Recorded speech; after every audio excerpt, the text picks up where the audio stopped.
ભુજ ખાતે આજે સત્યમ સંસ્થા અને તાનારીરી મહિલા મંડળના ઉપક્રમે સ્વામી વિવેકાનંદજીની જન્મજયંતિ નિમિત્તે અનેકવિધ કાર્યક્રમોનું આયોજન કરવામાં આવ્યું હતું। પ્રથમ વંદનાનો કાર્યક્રમ અને ત્યારબાદ દાતાના સહયોગથી વિતરણનો કાર્યક્રમ યોજાયો।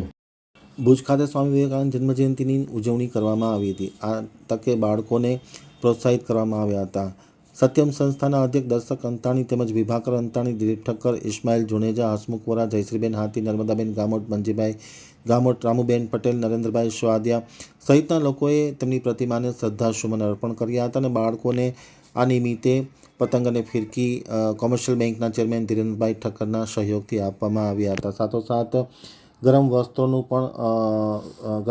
પણ વિતરણ કરવામાં આવ્યું હતું। લોકસેવા સાર્વજનિક ટ્રસ્ટના હેમેન્દ્ર જણસાળી દ્વારા આ કપડાનું વિતરણ કરવામાં આવ્યું હતું। ટિફિન વ્યવસ્થા નીનાબેન ઋષિકેશભાઈ પટણી, રામુબેન પટેલ અને મંજુબેન જણસાળી દ્વારા કરવામાં આવી હતી।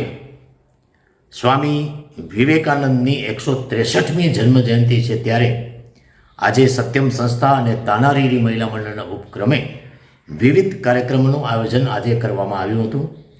આ પહેલાં વહેલી સવારે સ્વામી વિવેકાનંદની પ્રતિમાને વંદના કરવામાં આવી હતી। આ ઉપરાંત આજના દિવસે બાળકોને અલ્પાહાર તેમજ પતંગ ફિરકીનું વિતરણ, ગરમ વસ્ત્રોનું વિતરણ અને ટિફિન ભોજનની વ્યવસ્થા દાતાઓના સહયોગથી કરવામાં આવી હતી।